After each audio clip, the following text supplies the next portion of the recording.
Hello everyone, welcome to Diplomatic Briefing.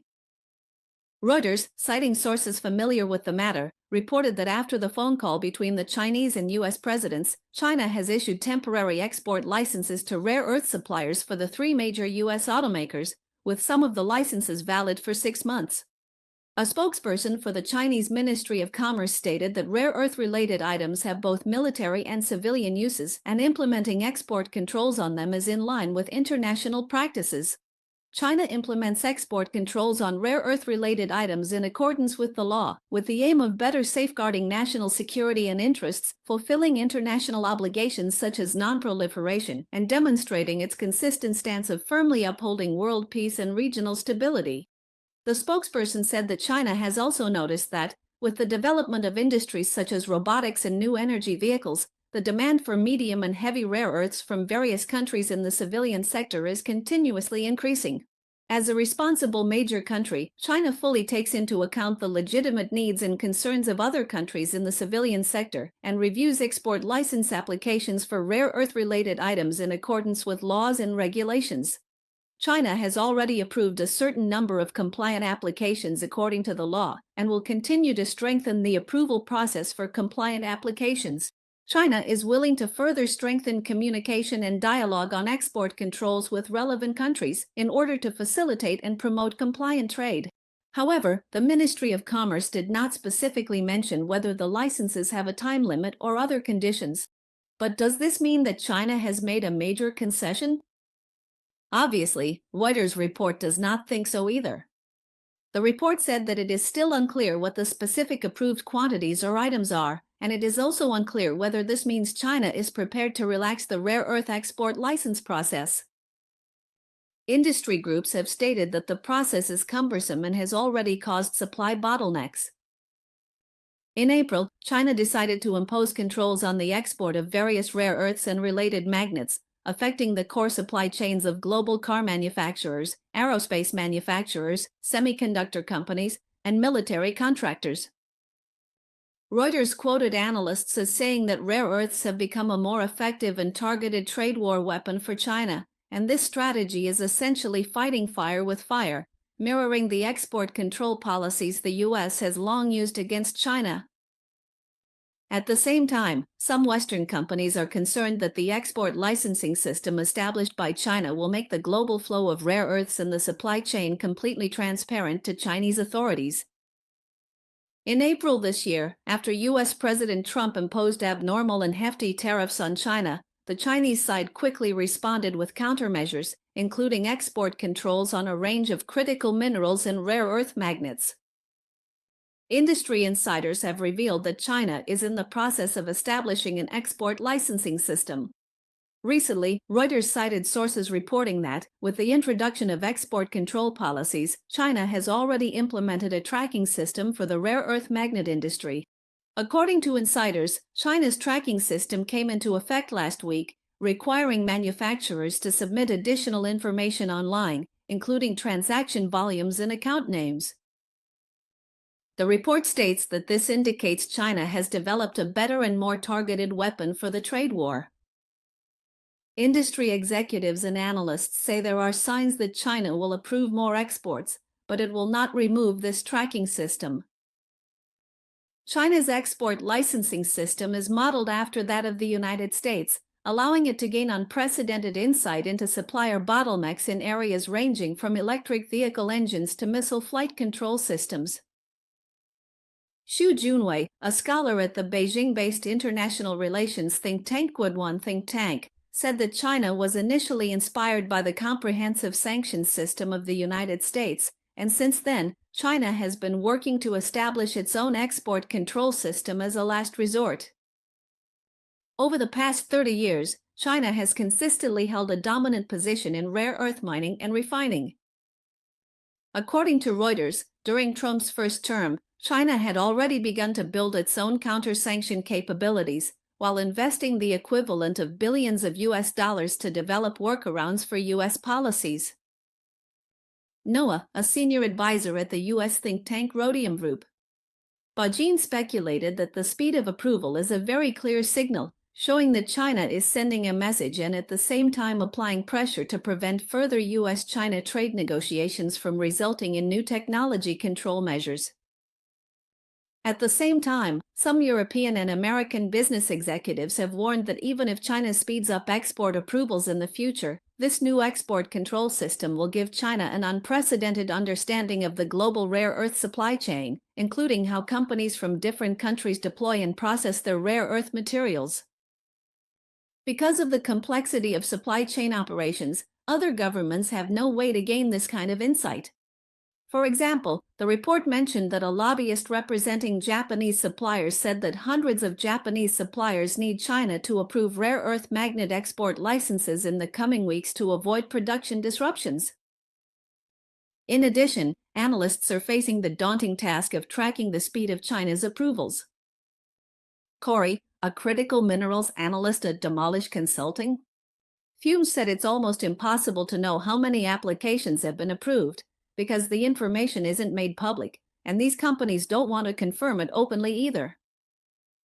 An anonymous executive from an American company said that China is sharpening its scalpel not as a way to supervise magnet exports, but as a way to exert influence and gain an advantage over the US. From the Chinese perspective, introducing export controls on rare earths is in line with international practices, but the US and the West see it as a weapon China is using in the trade war against America. Although there are different interpretations, the reality is that in this round of China-US confrontation, this is shown to be one of China's trump cards. If the West wants to blame China, in fact, China is just learning from the ways of the US and the West. In the past, the US and Europe would use technology blockades to suppress China or other developing countries, so this is just giving them a taste of their own medicine. According to a report by The Guardian on June 6, the US and the West are not willing to let critical minerals be controlled by others, and have started to pin their hopes on Australia, which is rich in mineral resources. The Australian government has also promised to increase investment in this sector. Both China and Australia have abundant reserves of critical minerals. Australia is the largest producer of minerals like lithium and cobalt. Can Australia challenge China's dominant position? Analysts from various countries all agree that this is unrealistic. According to a previous BBC report, although Australia also has abundant reserves, 90% of the world's rare earth refining is done in China, which gives China considerable control over the supply of rare earths.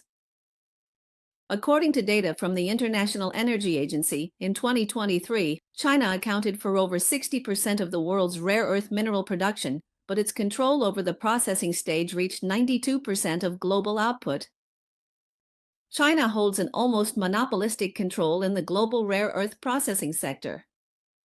The U.S. Geological Survey also stated that from 2020 to 2023, 70% of the rare earth compounds and metals imported by the United States came from China. Philip Kirchlechner, head of an Australian iron ore research institute, told the BBC that over the past few decades, the US and the EU made a mistake in recognizing the importance of rare earths, as China quickly established a monopoly over rare earth refining. He added that China already has its foot on the lifeline of the US and European defense systems. Last December, China announced strict controls on the export of certain dual-use items to the US, including potash, germanium, antimony, superhard materials, and graphite. At the time, U.S. defense intelligence company Gabini released a report stating that China's export ban on critical minerals to the U.S. would affect weapons production across all branches of the U.S. military, involving over 1,000 weapons systems and more than 20,000 components. Kirchlechner said that Australia stepping up its efforts now won't solve the problem.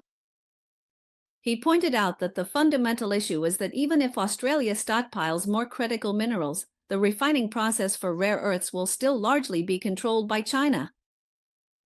The BBC gave an example, saying that lithium is a key metal in the production of electric vehicle batteries and solar panels. Australia mines 33% of the world's lithium, but its share in refining and exports is very small. According to data from the International Energy Agency, China only mines 23% of the world's lithium, but its refining volume is as high as 57%. Arafura Rare Earths, a company based in Perth, Western Australia, secured significant funding last year to build Australia's first rare earths mine and refinery. In November last year, Australia's first rare earth processing plant also opened in Western Australia, operated by Lynas Rare Earths. However, the U.S. think tank Center for Strategic and International Studies says that at least until 2026, the refining of critical minerals will still rely on China. Alicia Garcia Herrero, chief economist for Asia-Pacific at Natixis, said that if China imposes export controls, Australia might start selling more of its mineral reserves to help bring down global market prices. However, Herrero pointed out that Australia has not been able to fully replace China. He also warned that if Australia is determined to serve the interests of the US and the West, becoming a tool for the Western countries led by the US, China will target Australia's weakest link, namely, critical mineral refining. The Guardian also reported that the Albanese government in Australia believes their country can help the US and the West break China's dominance, but industry insiders and scholars disagree, reminding that doing so will face huge challenges. John Mavrogines from the Research School of Earth Sciences at the Australian National University said that if the Australian government wants to develop the domestic capability to produce rare earth magnets, it will need to significantly increase investment in skills, education, and technology. Mavrogines told The Guardian, who can be responsible for the processing and manufacturing of magnets? This is a big and difficult question to understand, because China has already taken over this business. The key issue is that the West lacks the capability. Who is ready to challenge China? He said, as far as I know right now, there is one country that is not ready, and that's Australia. Regarding questions about rare earth export controls, Foreign Ministry spokesperson Lin Jian said on June 5 that the export control measures introduced by China are in line with international practices, are non-discriminatory, and are not targeted at any specific country. To sum up a few observations, first, China holds an almost monopolistic control over global rare earth processing, and Australia is simply not ready to break China's dominant position.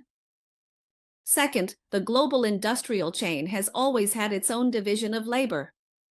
The West has been unwilling to handle the polluting rare earth refining industry, so they shifted it to China and bought from there. Deep down, they wanted to push the source of pollution onto China, letting China bear the cost. As a result, China has mastered the entire rare earth supply chain, from mining and refining to processing technology. By improving its technology, China has not only reduced pollution but also significantly lowered costs. This has led to China's rare earth business growing bigger and bigger. Third, now that China has developed, the US can't stand it and is leading the Western world to decouple from China.